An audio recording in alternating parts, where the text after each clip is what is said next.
अथ पंचमो अध्याय। ऋषि बोले, पूर्व समय में शुंभ और निशुंभ नामक महाअसुरों ने अपने बल के मद से इंद्र से तीनों लोकों का राज्य और यज्ञ के भाग छीन लिए, और वे दोनों सूर्य और चंद्रमा, कुबेर, राज और वरुण के अधिकारियों को छीनकर स्वयं राज्य करने लगे। वायु और अग्नि के भी अधिकार छीनकर तथा देवताओं को हटाकर राज्य से अलग कर दिया तथा इस प्रकार देवतागण महाअसुरों से हारे हुए तथा स्वर्गलोक से पृथक किए हुए अपराजिता देवी का स्मरण करने लगे और विचार किया कि भगवती ने हमें पहले वरदान दिया था, मैं आपत्ति के समय स्मरण करने पर तुम्हारे संपूर्ण संकटों का नाश कर दूंगी।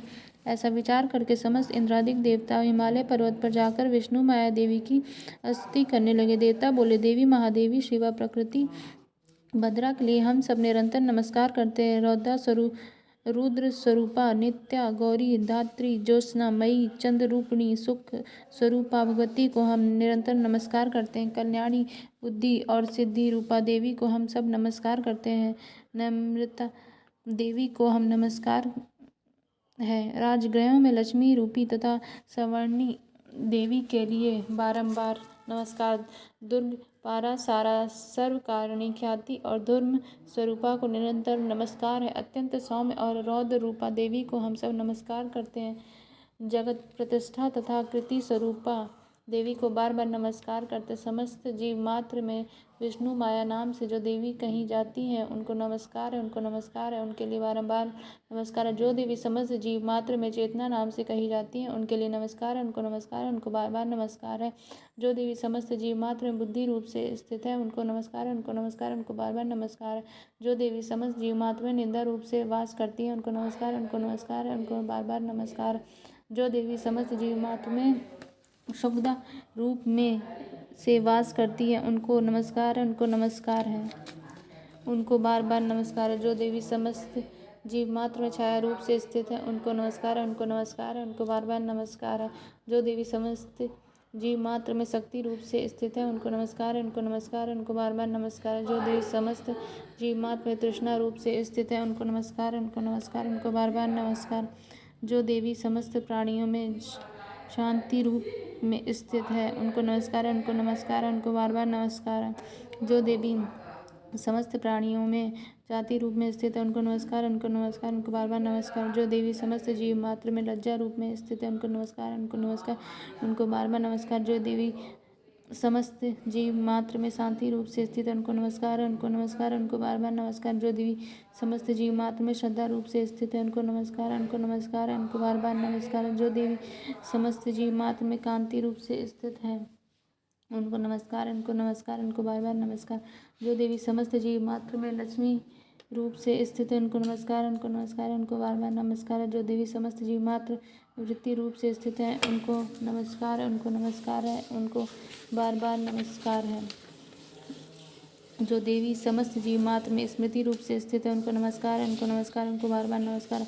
जो देवी समस्त जीव मात्र में दया रूप से स्थित है उनको नमस्कार, उनको नमस्कार, उनको बार बार नमस्कार। जो देवी समस्त जीव मात्र में तुष्टि रूप से स्थित है उनको नमस्कार, उनको नमस्कार, उनको बार बार नमस्कार। जो देवी समस्त जीव मात्र में माता रूप से स्थित है उनको नमस्कार, उनको नमस्कार, उनको बार बार नमस्कार। जो देवी समस्त जीव मात्र में भ्रांति रूप से स्थित है उनको नमस्कार, उनको नमस्कार, उनको बार बार नमस्कार। जो देवी समस्त इंद्रियों तथा अखिल जीव मात्र की अधिष्ठात्री और समस्त जीव मात्र में निरंतर व्याप्त रहती है उनको बार बार नमस्कार। जो देवी इस संसार में चैतन्य रूप से व्याप्त रहती है उनको नमस्कार है, उनको नमस्कार, उनको बार बार नमस्कार है। पूर्व समय में अपने अभिष्ट फल प्राप्ति के लिए देवताओं ने जिनकी स्तुति की थी, देवराज इंद्र ने बहुत दिन तक जिनका पूजन किया, जो संपूर्ण मंगल का कारण है, वह ईश्वरी हम सब आपकी आपत्तियों को दूर कर कल्याण करे। प्रचंड दैत्य से कष्ट पाकर इस समय सभी देवता शरण में आकर जिसको नमस्कार करते हैं और भक्ति सहित विनय पूर्वक जिसका ध्यान करते हुए ईश्वरी तत्क्षण हमारे संकट को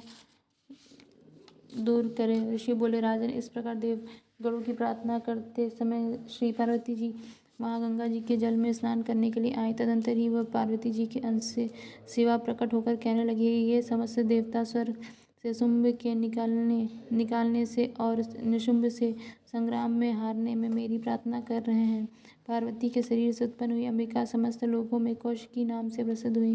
कौशिकी के उत्पन्न होने के पश्चात पार्वती का शरीर श्याम वर्ण का हो गया, तभी से उनका नाम हिमालय पर रहने वाली कालिका हो गया। तदंतर परम मनोहर रूप वाली अंबिका देवी को शुंभ और निशुंभ के दूत चंड और मुंड ने देखा और फिर उन्होंने कहा जाकर शुंभ से कहा, हे महाराज, कोई परम स्वरूपवान स्त्री हिमालय पर्वत को प्रकाशित करी है। सुरेश्वर, ऐसे सुंदर स्त्री की कहीं पर किसी के देखने में नहीं आई, इसलिए आप ये मालूम करें कि स्त्री कौन है, किसकी है, तथा इसे ग्रहण कर लें। वह रत्न स्वरूपा स्त्री अपनी कांति से संपूर्ण दिशाओं को प्रकाशित कर रही है, उसे आप अवश्य देखें। हे असुरेश्वर, त्रिलोक में जितने रत्न मणि हाथी घोड़े आदि हैं, वे समस्त आपके यहाँ सुशोभित हैं। हाथियों में श्रेष्ठ ऐरावत उच्च श्रव नामक घोड़ा परिजात का वृक्ष, ये समस्त आपने इंद्र से छीन लिया। हंस युक्त रत्न जड़ित ब्रह्मा जी का अद्भुत विमान भी आपके पास है।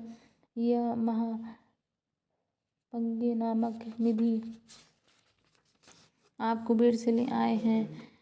समुद्र ने आपको किज्जलकिनी नामक की माला प्रदान की है और वरुण का कंचन की वर्षा कर वाला छात्र और प्रजापति का उत्तम रत्न भी आपके यहाँ ही है। ये दैत्यराज यमराज से आपने उत्क्रांतिदा शक्ति छीन ली है और तुम्हारे भाई निशुंभ ने वरुण से पास छीनकर अपने पास रख लिया। समुद्र से निकले हुए सब प्रकार के रत्न भी निशुंभ ने ले लिया। अग्निदेव के न भस्म होने वाले ऐसे 2 वस्त्र भी अग्निदेव ने आपको दे दिए। दैत्यराज, आपने इस तरह सभी रत्नों को एकत्रित कर लिया और फिर आप स्त्रियों में रत्न रूप कल्याण करने वाली उस स्त्री को क्यों नहीं लाते? ऋषि बोले, शुंभ ने चंड-मुंड की ऐसी बातें सुनकर सुग्रीव को दूत बनाकर देवी के पास भेजा और उसे समझाकर कहा, मेरी आज्ञा से उससे इस तरह कहना तथा ऐसा कार्य करना कि वह शांतिपूर्वक राजी खुशी से मेरे पास चली आए।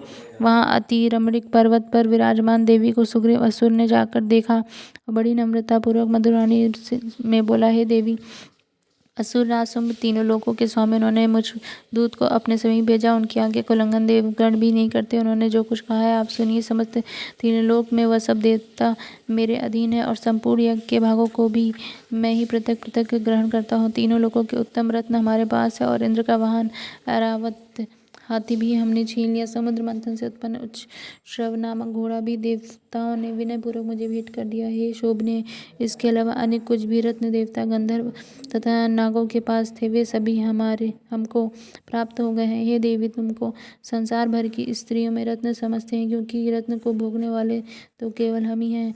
हे चंचल नेत्र वाली, तुम मेरे या महापराक्रमी मेरे भाई निशुंभ की सेवा में आ जाओ, क्योंकि तुम रत्न स्वरूपा हो।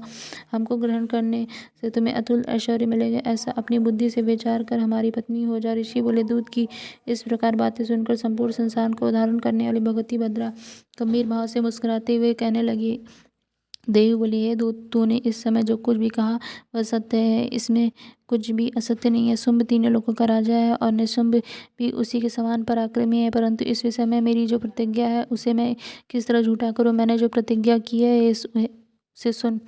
जो मुझे संग्राम में जीत कर मेरे विमान को छोड़ कर देगा, मेरे समान बलवान होगा, वही मेरा पति होगा। इसलिए शुंभ और निशुंभ महाअसुर यहाँ आए और मुझे जीत ले तत्काल ही मेरे साथ विवाह कर ले। दूत बोला, हे देवी, तुझे बड़ा अभिमान है, मेरे सामने इस प्रकार की बातें मत कर। तीनों लोकों में ऐसा कौन पुरुष है जो शुंभ और निशुंभ के सामने खड़ा हो सके?